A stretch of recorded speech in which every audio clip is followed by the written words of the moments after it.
বিশ্বাস করো বন্ধু, তোমার জন্য এখন আমার মায়া লাগে না, চোখের পানি আসে না, আমার মনটাও কাঁদে না।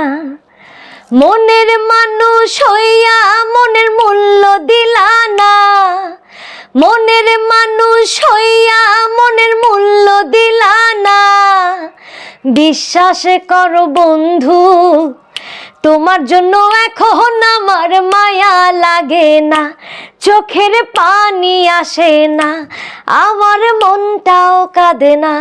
এই হচ্ছে মূলত নরসিংদীর মেয়ে। আমার গ্রামের বাড়ি হচ্ছে পলাশ ঘোড়াশালে। আর আমার পড়াশোনা এসএসসি এইচএসসি ওইখানেই। আমার এসএসসি হচ্ছে পিডিবি হাই স্কুল, এইচএসসি হচ্ছে ইউরিয়া সরকারখানা কলেজ, আর আমার ভার্সিটি হচ্ছে ঢাকা ইন্টারন্যাশনাল ইউনিভার্সিটি। এই হচ্ছে টোটাল আমার বিষয়। আর আমার হাতে খড়ি ছোটবেলায় গান শেখা হচ্ছে কালাম সিদ্দিক স্যার। দেন আমি ঢাকায় এসে শফি মণ্ডল ওস্তাদজির কাছে, মানে এখনও যাওয়া হয় আর কি, শিক্ষার কোনো শেষ নাই, তো এখনও যাই ওস্তাদজির কাছে। আমার মৌলিক গান দিয়ে এসেছি, গান শিখে এসেছি, গান চর্চা করে এসেছি, ছোটবেলা থেকেই গান শেখা। আর ডেফিনেটলি আমি খুব দ্রুত গতিতে কিছু চাই না, যেভাবে আগাচ্ছি আস্তে আস্তে আগাবো, কিন্তু সবসময় থেকে যেতে চাই। আমার আব্বু হচ্ছে পুরাই ব্যবসায়িক একজন মানুষ ছিলেন। আমার বাবা আমাকে প্রচণ্ড ভালোবাসতেন, কিন্তু আব্বু হচ্ছে গান থাকে না, কিছু মানুষের কিছু চয়েস। তো আমার গানের অনুপ্রেরণা হচ্ছে আমার মা। আমার আম্মু হচ্ছে আমাকে টোটাল সাপোর্ট দিয়েছে গানের ক্ষেত্রে, একদম গান শেখা থেকে শুরু করে।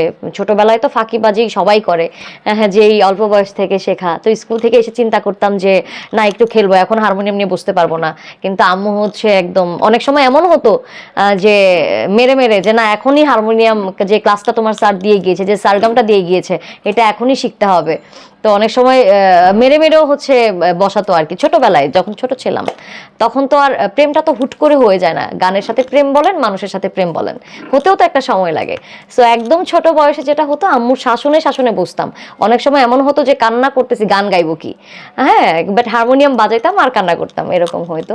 তো ওই অনুপ্রেরণাটা সম্পূর্ণ হচ্ছে আমার মায়ের। আম্মুর শাসনে, আম্মুর ভালোবাসায়, দুইটাই। আসলে আম্মুকে ডেডিকেট করে এখনো কোনো গান লেখা হয়নি বা গাওয়া হয়নি, বাট আমি আমার টার্নিং পয়েন্ট বলেন, লাইক স্কুল কলেজে, যখন কলেজে, স্কুল ছিল একটা, আমার কলেজ ছিল আরেকটা। ওখানে একটা মজার স্টোরি আছে।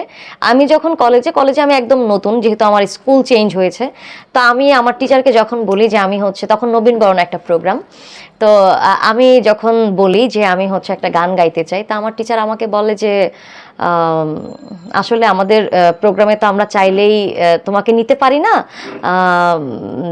কি বলে এটাকে, আমাদের প্রোগ্রামটা একটা কোয়ালিটি মেনটেন করছে, সো যে কাউকে চাইলে আমরা গানের ফ্লোর দিতে পারি না।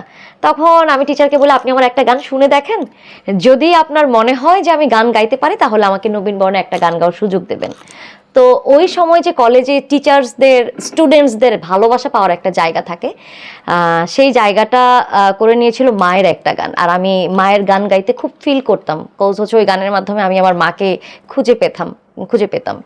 তো গানটা ছিল মায়ের কান্দন যাবজ্জীবন। এই গানটা হচ্ছে আমার কলেজের একটা টার্নিং পয়েন্ট। মানে হয় না যে একটা জোন থেকে আরেকটা জোনে গেলে একটা গানের মাধ্যমে আমাকে চেনে, তো ওই গানটার মাধ্যমে হচ্ছে আমি আমার টিচার্সদের অনেক ভালোবাসা পাই, আমার সহপাঠী যারা ছিলেন তাদের অনেক ভালোবাসা পাই, বা নতুন করে দেখা যায় আমার এক ঝাঁক বন্ধু হয়ে যায়, এরকম বিষয়টা।